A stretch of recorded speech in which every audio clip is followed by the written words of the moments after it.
Para abordar este y otros temas con nosotros a esta hora de la mañana, asambleísta independiente Eitel Zambrano. Asambleísta, gracias por acompañarnos. Buenos días. Muy buenos días, un gusto estar acá nuevamente presente para entablar un diálogo esta mañana. Un solo comentario a propósito de esta ley. ¿Cree usted que este marco regulatorio nuevo, de acuerdo a estas reformas que se están planteando, que seguramente quedarán para el próximo año de aprobación, le permitirán al país tener esa nueva legislación para que la inversión extranjera venga? Hace pocos días veíamos que el presidente firmaba con dos grandes compañías por 500 millones de dólares. Esto, ¿no? Se puede decir que es en doble vía. Aquí tenemos que garantizar la explotación responsable con el ambiente para garantizar los recursos que necesitamos, que los tenemos en nuestros suelos. Pero eso hay que hacerlo de manera responsable y esta ley está enmarcada a eso, legislar para que de manera responsable podamos obtener esos recursos. Ya en el tema de la reforma presupuestaria hubo algunas observaciones y se le devolvió al Ejecutivo por básicamente, según la Comisión, dos observaciones: una supuesta disminución en los presupuestos de salud y de educación. ¿Usted comparte ese criterio? Bueno, el día de ayer, te pongo en conocimiento, a las 5 de la tarde fuimos convocados para tener el conocimiento de lo que respondió el Ejecutivo, pero se quedó que tentativamente el día de mañana, día viernes, estaríamos ya los comisionados reuniéndonos ya para tratarla a profundidad. Básicamente lo que indica el comunicado es que se ratifica la reforma presupuestaria. Lo que sí le puedo indicar es que sí se está cumpliendo con el presupuesto de salud y educación, como indica la normativa, del 0.5 del incremento. Y en ese sentido hay que ser muy coherentes y responsables con lo que se dice, porque a veces se llega a tergiversar la información, pero se está garantizando en esta reforma presupuestaria, que es totalmente transparente del gobierno del encuentro, que esa es la particularidad importante, que se está transparentando absolutamente todo para que los ecuatorianos conozcamos cómo es que se están invirtiendo los dineros de todos nosotros. ¿De dónde fue la observación para decir que efectivamente había esa supuesta disminución? ¿En qué rubro, en comparativo a qué? Bueno, es que se hacen comparativas de muchos años atrás, pero si vemos también la comparativa real del presupuesto codificado y ejecutado, se está cumpliendo, que esa es la manera responsable. Exactamente, el presupuesto inicial, lo que sería la proforma inicial, es la proyección que puede existir, pero ya en la línea del tiempo que se va dando el año de ejecución, está el presupuesto ejecutado, donde se hacen los ajustes en base a los ingresos permanentes, si sube o baja los impuestos, la recaudación, si baja el precio de petróleo, si sube el precio de petróleo, y en ese sentido hay ajustes, que eso, si sube eso, se puede llegar a asignar más, porque eso lo indica la normativa. Hay que tener claro que eso es en base a los ingresos permanentes, no es que dice que X persona puede llegar a reducir, no, y hay normativa, hay ecuaciones que existen para la redistribución de los recursos que tenemos de manera permanente. ¿Estaba anclado al proyecto de ley que ahora ya pues entró en vigencia, o efectivamente está hecho en función de la proyección de este año en cuanto a ingresos? Bueno, lo que es la reforma presupuestaria es la realidad que hemos estado viviendo.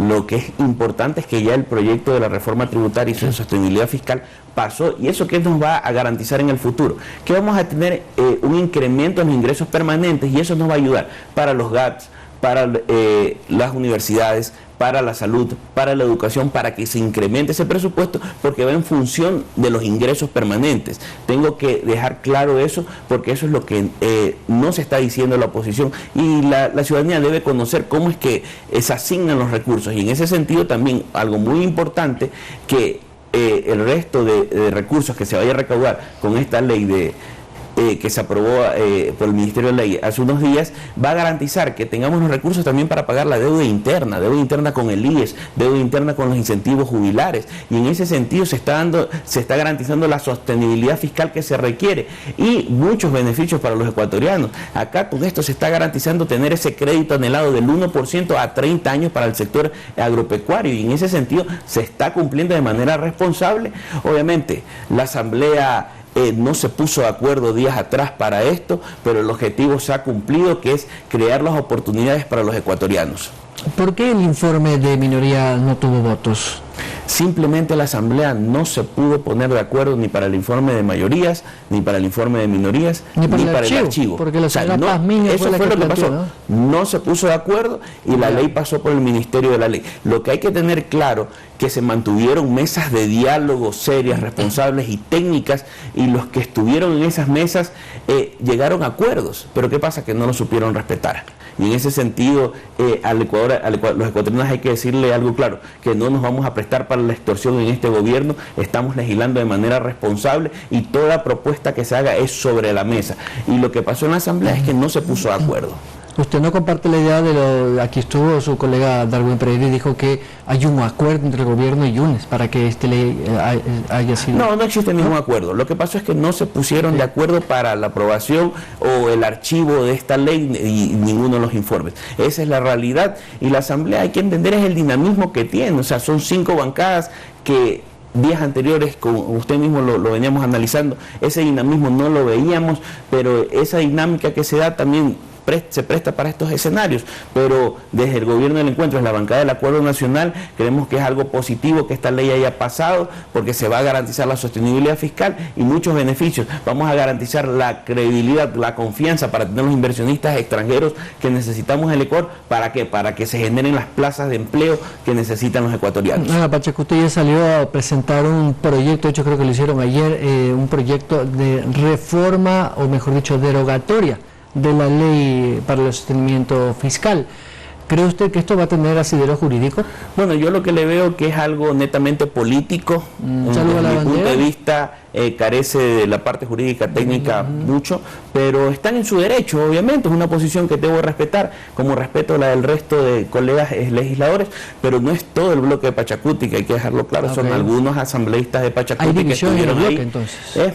Vemos las fotos, vemos los comunicados, vemos que no es de la cuenta oficial, o sea, hay que también tener claro que es una parte del bloque de Pachacuti, y en ese sentido hay que ver qué es lo que están planteando. No conozco en profundidad qué es lo que ellos están diciendo, solo es el discurso político que lo vemos en redes sociales, en algunos medios de comunicación, pero no veo que tenga algo de mayor trascendencia. Hoy se va a debatir el informe de los Pandora Papers. Sí, hoy ¿Cree usted que eso tiene una consistencia jurídica más allá de lo político, que sabemos cuál es el mensaje, ¿no? No, sinceramente no veo que eso carece de mucha legitimidad.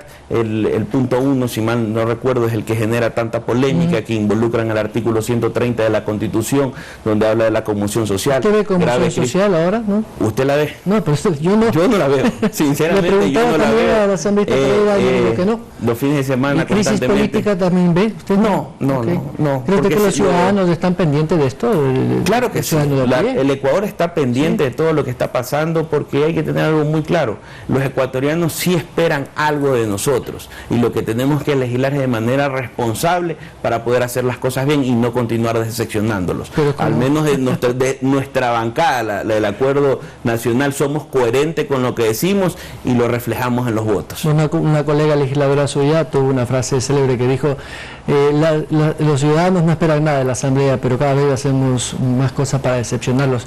A propósito de la votación de Ignacio. Yo diría que los ecuatorianos esperan mucho de nosotros. Lo que pasa es que a veces no hacemos que todo funcione para poder cumplir. Es que esos mensajes que dan realmente no hablan bien de la Asamblea, porque ¿usted cree que el señor Egner Recalde no cometió ninguna infracción? Nosotros en la bancada del Acuerdo Nacional votamos sí, para el tema de la institución. Parece que las pruebas no fueron suficientes. Pero ya queda en la voluntad y en el criterio de cada legislador, y también hay que respetarlo en ese sentido. Ya no podemos continuar lanzando dardos, algún tipo de comunicado, porque lo que hemos tratado de recuperar en esta Asamblea Nacional es el respeto hacia los legisladores y lo que tenemos a la interna, porque los debates a veces han salido fuera de contexto, y en ese sentido también tenemos que darle el carácter que se requiere para generar la credibilidad y confianza que necesita la Asamblea Nacional. Veamos qué dice la opinión pública cuando se consulte.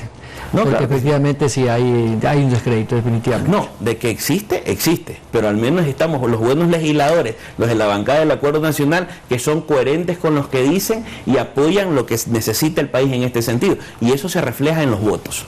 Asambleísta, esto con el tiempo. Muchas gracias. Muy amable, gracias. El asambleísta Eitel Zambrano de la Comisión de Régimen Tributario. 7:32, vamos a la pausa. Estará con nosotros el economista Fidel Márquez. Con él vamos a hablar sobre las proyecciones de crecimiento del país para el 2022, cómo queda el régimen tributario con estas nuevas normativas y, por supuesto, si efectivamente